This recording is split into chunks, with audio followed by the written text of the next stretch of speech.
Explicação das páginas 35 a 40 da apostila de matemática. Estudando quadriláteros.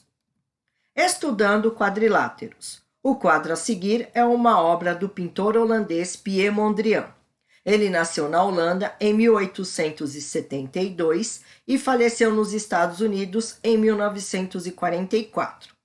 Após morar um tempo em Paris, Mondrian passou a pintar obras abstratas. Muitos de seus quadros dessa fase, como esse, foram produzidos apenas com linhas verticais e horizontais. Vermelho, amarelo e azul, além de preto e branco, foram as cores mais utilizadas pelo artista. Diga aí, em que século nasceu Mondrian? Quantos anos ele tinha quando morreu? As figuras planas. Quais figuras planas você identifica nessa obra? Lápis na mão. Reúna-se com um ou dois colegas e destaque as tiras coloridas do material de apoio para usar nas atividades de 1 a 3. Meça o comprimento de cada uma delas com uma régua e anote-o na própria tira. Elas serão os lados das figuras que você vai formar. Veja este exemplo, no qual as tiras foram colocadas no contorno do retângulo. Aí tem a tira vermelha de 10, a azul de 6 e a amarela de 8. Então, o retângulo tem 10 centímetros de largura e 14 de comprimento. Tá bom?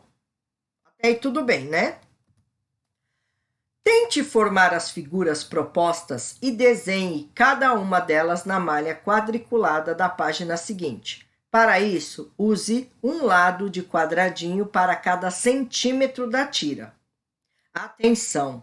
Não vale dobrar as tiras nem usar uma sobre a outra.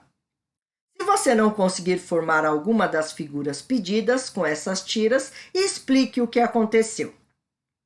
É possível formar um quadrado? Qual é o número mínimo de tiras que você precisa para montar um quadrado? Desenhe na malha quadriculada todos os retângulos diferentes que você consegue formar com as tiras. Use um lado de quadradinho para cada centímetro da tira. É possível montar 3 retângulos diferentes usando todas as tiras em cada um deles? Quanto medem os lados de cada um desses retângulos? Retângulo A, retângulo B e retângulo C. Quanto mede o perímetro de cada um deles? Lembrando que perímetro é a soma de todos os lados. Retângulo A, retângulo B e retângulo C. Você sabe explicar por que os perímetros são todos iguais?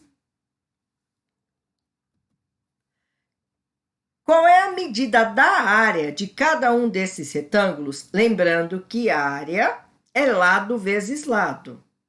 É um lado vezes o outro. Não é a soma de todos os lados igual ao perímetro. Tá?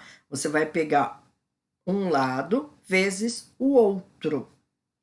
Tá? Por exemplo, se eu tiver um retângulo de 2 centímetros por 4, eu vou fazer 2 vezes 4, que é igual a 8 centímetros quadrados de área. Tá? Agora, se eu for fazer perímetro, é 2 mais 2, 4 mais 4. 2 mais 2, 4, mais 4 mais 4, dá 8. 4 mais 8 é igual a 12 centímetros de perímetro. Tá? Eu só elevo ao quadrado, coloco aquele 2 pequenininho em cima, quando é área vezes área, tá bom? É lado vezes lado, desculpa. Quando eu vou calcular a área, aí eu coloco centímetro quadrado, metro quadrado, quilômetro quadrado, tá bom? Agora, quando é perímetro, é a soma de todos os lados. A resposta é em centímetro, ou metro, ou quilômetro, ok? Qual é o retângulo de maior área? Qual é a diferença entre as medidas de seus lados? Além dos quadrados e dos retângulos, existem outros quadriláteros. Observe alguns exemplos: trapézio, paralelogramo, losango, pipa, ponta de flecha. Esses quadriláteros têm ângulos que não são retos e, para desenhá-los, é necessário usar linhas em outras direções, além da horizontal e da vertical. Veja algumas de suas características. Trapézio tem apenas dois lados paralelos. São os que estão pintados de vermelho.